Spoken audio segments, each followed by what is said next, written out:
Statue of liberty को शायद आप लोगों ने देखा होगा, लेकिन क्या आपको पता है कि स्टैचू ऑफ लिबर्टी जैसी दिख रही है वैसी है नहीं। मतलब ये ग्रीन कलर की दिख रही है, लेकिन एक्चुअली इसका ओरिजिनली कलर ग्रीन नहीं था। ये एक्चुअली कॉपर की बनी हुई थी, तो कॉपर कलर था, बट ऑक्सीडेशन की वजह से, जिसको हम लोग केमिस्ट्री की भाषा में कोरोजन भी कहते हैं, उसकी वजह से ग्रीन कलर की हो गई। है ना इंटरेस्टिंग फैक्ट। क्या आपको पहले से पता था?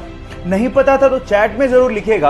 और ऐसे ही अगर आप लोगों को आपके एग्जाम के पढ़वे से केमिस्ट्री पढ़नी है तो आपको क्या करना है, मेरी प्रोफाइल में जाना है। वहां पर जो YouTube का आइकन दिया है, वहां पर मेरे YouTube के चैनल का लिंक है, फटाफट से उसको जाके सब्सक्राइब करो और वहां पर आप केमिस्ट्री के इंटरेस्टिंग फैक्ट और लेक्चर्स पूरे देख सकते हैं। Thank you so much. Lockdown की वजह से आज तो सारे दिन संडे के जैसे लगते हैं, लेकिन जरा अपने ऑफिस के दिन याद करिए जब आप ऑफिस जाते थे।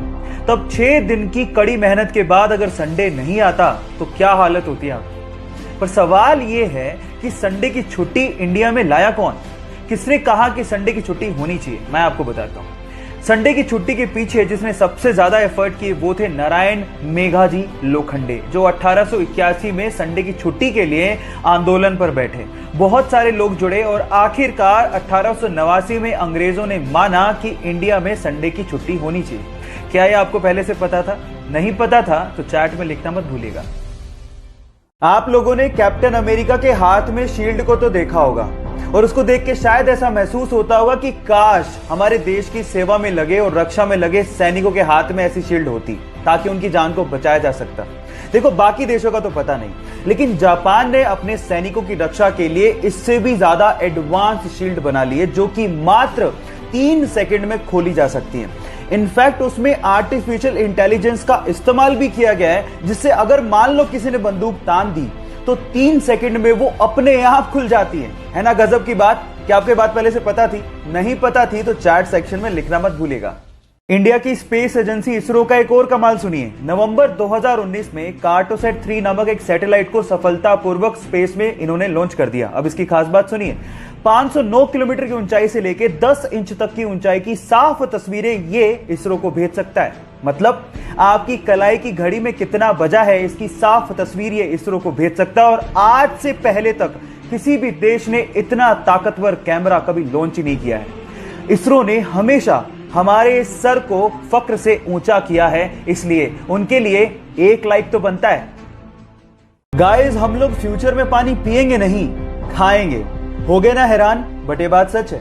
एक्चुअली प्लास्टिक की बोतल्स का पानी हमारे शरीर को बहुत ज्यादा नुकसान करता है। इसी के लिए हमारे डॉक्टर्स ने वाटर के छोटे छोटे से कैप्सूल बनाए हैं। अब इन छोटे छोटे से कैप्सूल को अपने मुंह में रखो, ये मुंह में बस्ट होंगे और आपके पानी की पूर्ति हो जाएगी। इन्हें ओहो कैप के नाम से जाना जाता है। बस इसके ऊपर की लेयर उतारो, अपने मुंह में रखो और हो गया। इस वंडरफुल डिस्कवरी के लिए एक लाइक तो बनता है। कोरोना के चक्कर में एक चीज सबने छोड़ दी और वो है हैंडशेक। पर क्या आपको पता है कि हैंडशेक सबसे पहले किसने और क्यों इस्तेमाल किया? मैं आपको बताता हूं। ये एक पीस जेस्चर है जिसको ग्रीक में सबसे पहले इस्तेमाल किया गया ताकि ये पता लगाया जा सके कि सामने वाले के हाथ में कोई वेपन तो नहीं है। साथ ही साथ हाथ मिलाते समय उसे शेक भी किया जाता है ताकि ये भी पता लगाया जा सके कि उसके स्लीव्स में तो कोई वेपन नहीं है। क्या आपको ये बात पता थी? और अगर नहीं पता थी तो चैट में लिखना मत भूलिएगा। साल 2020 हमारी जिंदगी में शायद उन सालों में से एक होगा जो भुला ही नहीं भूले। लेकिन 16 मई 2020 को कुछ ऐसा होने जा रहा है जिससे शायद इस घटना के बाद 2020 आपके लिए मेमोरेबल साल बन जाए। होगा कुछ यूं कि साइंटिस्ट के हिसाब से वीनस, मून एंड जुपिटर तीनों कुछ इस तरह से स्पेस में अलाइन होंगे कि हमें आसमान में स्माइली दिखेगा।